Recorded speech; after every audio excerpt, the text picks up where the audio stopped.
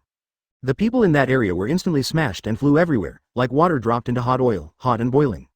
Tuss Baker frowned and looked toward Lee, then he immediately retracted his wrist knife and quickly and quietly retreated. He is not a fool who likes to be on top. Hua Xiaoshan and the others, who were standing back to back and holding their bodies straight, breathed a sigh of relief when they saw this. Huff. Z. Teacher Zephyr is finally here. The flying squirrel barely managed to say the first sentence. Doberman's wrist loosened, and he and the knife fell to the ground with a bang. Ghost Spider and Fire Mountain were trembling all over and gasping for breath, but their eyes were fixed on Tuss Baker's departing back without blinking. Wow, there are so many people. Are you having a party? A clear voice suddenly reached everyone's ears, and everyone turned their heads to look. Where did this crazy kid come from? Yeah, what kind of nice person would wear sunglasses at night? Wear sunglasses in the middle of the night, loading goods. It's just, maybe he's a blind man. When everyone saw Gojo Toru, they were stunned at first, and then they all started to mock and complain, and no one paid attention to this sudden little devil. I thought the person who came was very cruel, but it turned out to be a disabled person. Toos Baker, who was running far away, also looked over with a frown, but only hesitated for a moment before continuing to evacuate. Gojo Toru. Listening to the movement below, veins slowly popped up on his forehead. This was the first time he had been broken since he came to this world. Okay, I will. Suddenly, he noticed several bloody men surrounded in the center of the square, and stared at them carefully with his 6 eyes. Hey, aren't these our future stars? Why is it that you're so lazy after not seeing it for a while? Having made a joke in his mind, Gojo Toru frowned and teleported in front of them. Can you hold on, Gojo Yu? Hua Xiaoshan looked bitter. The other students were also disappointed when they saw that it was not teacher Zephyr who came, and they immediately became disheartened. Are they really going to die here today? By the way, Gojo, can't you teleport people? Go and pick up teacher Zephyr. The flying squirrel, who had a quick mind, suddenly shouted. Yes. Gojo can teleport people. Upon hearing this, the others' eyes instantly lit up again and they looked at Gojo Toru with anticipation. Tisk. As soon as I leave, you will be hacked to death in the current state you are in. He thought so in his heart, but he didn't say much and said. Let's get rid of them all at once. All of you get close to me and lie down. Huh? What are you going to do? Stop wasting time.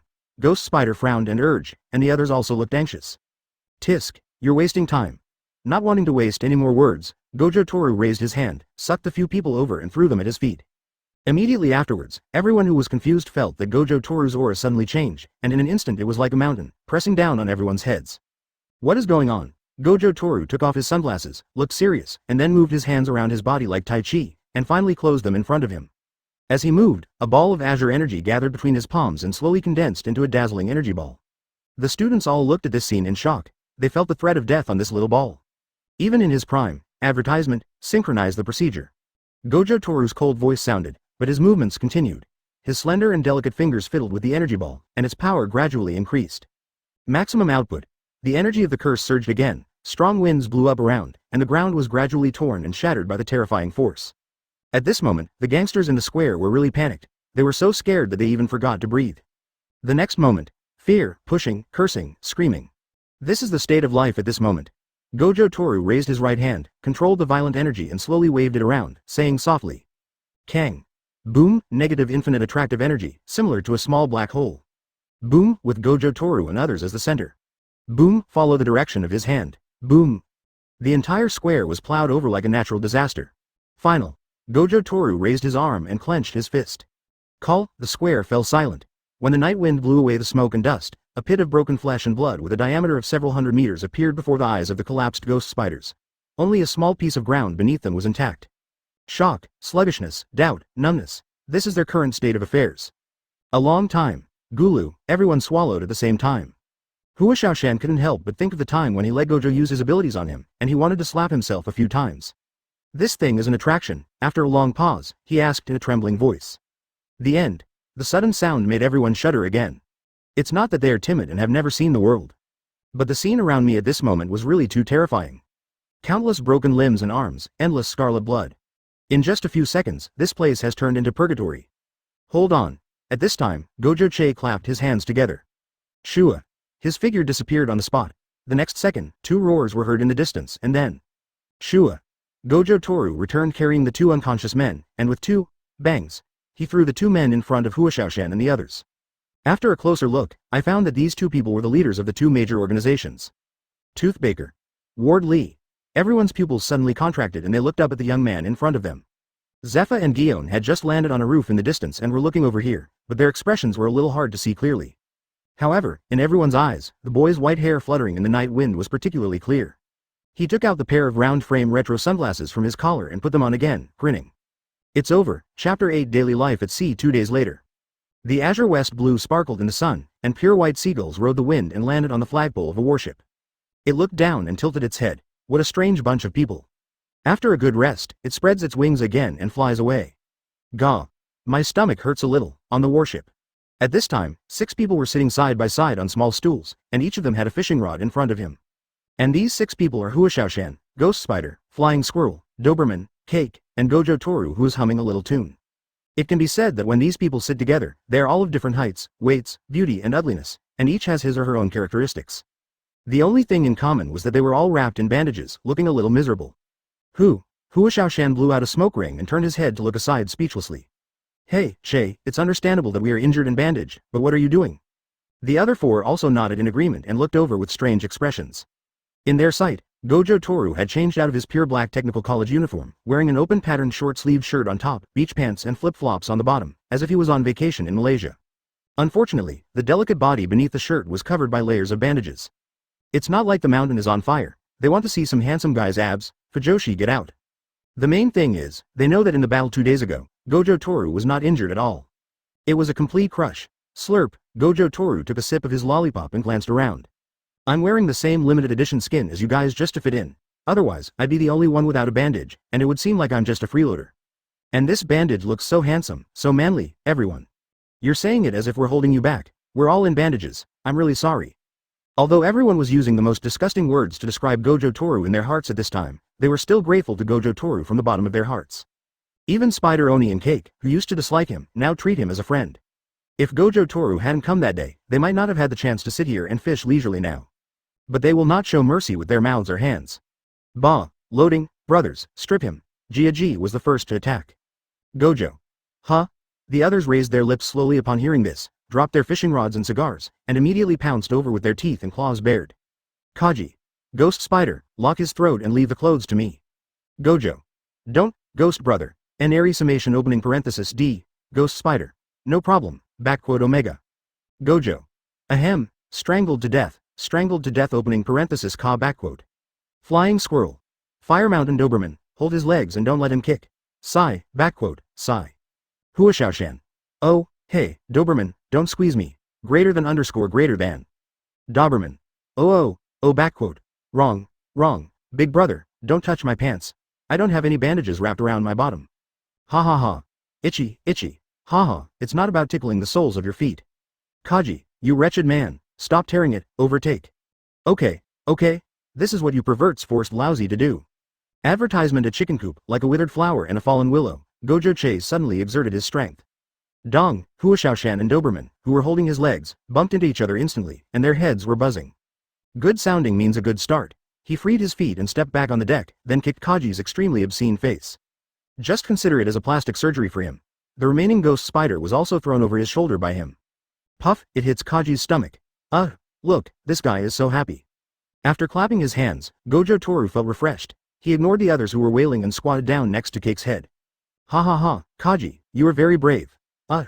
GF *** at her twice more, then stared at her and said stubbornly, just wait till I'm healed. Well, it's hard for me to deal with you. Actually, I don't like bullying the weak. Upon hearing this, Kaji's expression instantly turned into a crazy and distorted curse. Tisk, do you need me to help you purify? Gojo Toru suddenly leaned back, obviously avoiding something. Next second. Snap. A large amount of sticky white liquid splattered on Cake's face with a P-A-G sound. Gojo Toru. Fire Mountain. Sigma opening parenthesis DLLL. Ghost Spider sad face _ caret. Doberman. _ Flying Squirrel sad face, oh. This. Looks like bird poop. After everyone saw the snacks, clearly, they all took 3 steps back with disgust on their faces, and moved from the bow to the stern. *5 Meanwhile, Kaji, who was lying on the deck in the distance, had his entire brain shut down. It seems like everyone is dead. Puff, I don't know who among Gojo Toru and the others couldn't hold back first. The next moment. Ha ha ha ha ha ha, ha ha ha ha, I'm dying of laughter. That's so miserable. Woohoo. Ha ha ha ha ha, little glutton. Cake is so lucky. Ha ha. Everyone was laughing like crazy, wiping their tears and slapping their thighs. Their mouths became jagged from laughing, and the style of painting began to let go. There is no such thing as empathy in the world. If there is, it's just that you, who have eaten the same snacks, want others to have a taste of them too. We don't have any anyway. Gojo Toru and the others rolled around wildly. The other students who were recuperating in the room heard the noise outside and stuck their heads out to watch the excitement. Zephyr and Gion, who were chatting in the captain's room, also came out. Advertisement seeing Cake. Dead. On the deck and Gojo. Epilepsy. The two looked at each other and then shook their heads and laughed. These guys really can't keep quiet for a day. That's all I know about the situation at the time. You should ask them about the rest. Gion folded his arms and smiled and said, I think they have recovered quite well and can start training now. Yeah, I see. Zephyr nodded. Then I'll go back first, Mr. Zephyr. Go ahead, and drag those brats down with you. What kind of talk is that? Okay. By the time Gion walked up to Gojo and the others with his long legs, they were already laughing so hard that they were exhausted. At this time, they fell to the ground one by one, twitching from time to time. __, angle, _.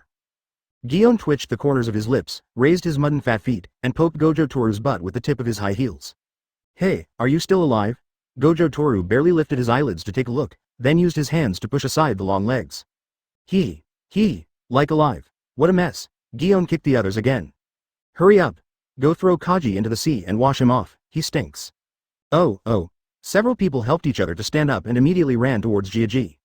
After they left, Gojo Toruya stood up with the help of the railing and looked weakly towards Gion. Can you please get me some water? My throat is dry. Gion looked at him with disdain, but still said, wait, and left. After a moment, Gion walked towards him with 2 bottles of wine, and before Gojo Toru could reach out to take them, a new coat was smeared on his face. I don't know what you did just now, you even tore your clothes to pieces. Hey, Gojo Toru gave a wry smile, quickly tore off the rags on his body, and then put on the coat that Gion had given him. Handing the wine to him, Gion opened the bottle of sherry and took a sip. Well, Mr. ZFA's wine collection is pretty good. Gojo Toru opened the wine and took a big gulp. The sweet wine flowed down his throat. I'm alive. Thank you so much. Gion shook his head gently. No, I should be the one thanking you. As she spoke, she turned and leaned against the fence, tapping the bottle against the tattoo on her thigh. In her sight, she saw the scene of Huashaoshan and his men grabbing Kaji's hands and feet and preparing to throw him down. Thank you, they are all my friends, she said softly. Gojo Toru blinked, imitated her movements, and said casually. You are all my friends now. Gion turned his head and looked over. Right, come on. Gojo Toru was reflected in her beautiful eyes. She raised her glass of wine and grinned. Cheers. She smoothed her hair lifted by the sea breeze, smiled, raised the sherry and touched it lightly. Well, cheers. Bite, the orange sunset hanging down from the horizon gently painted the figures of the 2 people on the sea surface. Chapter 9 The extra reason why you shouldn't rinse your mouth that night. Name. 5 rules, no way, 2.5, thorough. Gojo Toru, age, just turned 17. Origin. West Blue, I am a little orphan from West Blue. My mother told me since I was young that children from poor families have to grow up early. Ruah. Shut up, old man. Oh, okay, continue. What is your fruit ability? Paramecia infinite fruit. The most powerful fruit in the world. It can give people infinite power. Paramecia, gravity fruit. Zephyr wrote to himself. Hey, what gravity fruit? Don't write nonsense, old Zephyr. How can this name be as cool as what I thought of? Stare, don't look at me like that, it's embarrassing. Okay, it's the gravity fruit, you have the final say. Zephyr snorted coldly, retracted his gaze, and began to write after the recommendation column. This person's age, strength, qualifications and other conditions are all excellent. He is just and sincere to others. In this mission, he single-handedly broke up the enemy's ambush, rescued all the trapped students, and arrested the leaders of the 3 major organizations alone, which was recognized by all members and this instructor. Close black lens bracket. When rescuing companions, the situation was serious so the action was a bit radical, resulting in only 3 people being arrested in this mission, and the rest of the prisoners were annihilated in the battle. Post-war scene, photo.jpg, close black lens bracket. He is so young and has such strength and a kind heart. It is undeniable that he is a rare genius. Marine also needs such a genius. Close black lens bracket. That is, please complete the political review as soon as possible so that they can officially participate in the elite training camp as soon as possible.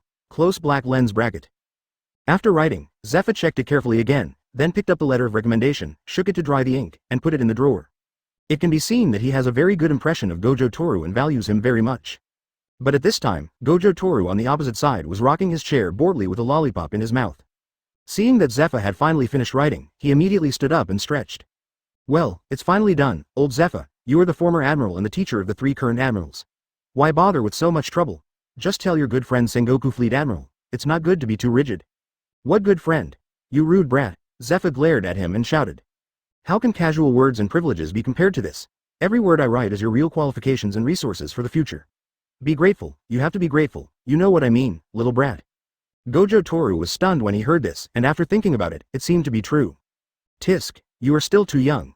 I almost suffered the loss of not being able to get a regular job. Call out, Gojo Toru flashed behind Zephyr, smiled awkwardly, raised his hand and put it on his shoulder and began to massage. Hey, I'll teach you. How could you teach 3 great generals? This little tactful boy has a bright mind. If you ask me, you are much greater in Marine than that Marine hero who only knows how to eat senbei and pick his nose. Without you, this Marine will be scattered. Is your strength okay, Zephyr-sense? ZFA's mouth twitched a few times. This kid is really thick-skinned. But there's really nothing wrong with what you said. I am better than that idiot who steals senbei and eats boogers all day long. This boy is an honest child. Is Zephyr thirsty? Don't worry, I'll get you some wine. Gojo Toru flashed again, came to the wine cabinet, grabbed the handle and pulled it. No, wait a moment, teacher. I'll go to the kitchen and get it for you. Having said that, Gojo Toru prepared to walk out. Zephyr nodded with satisfaction and smiled.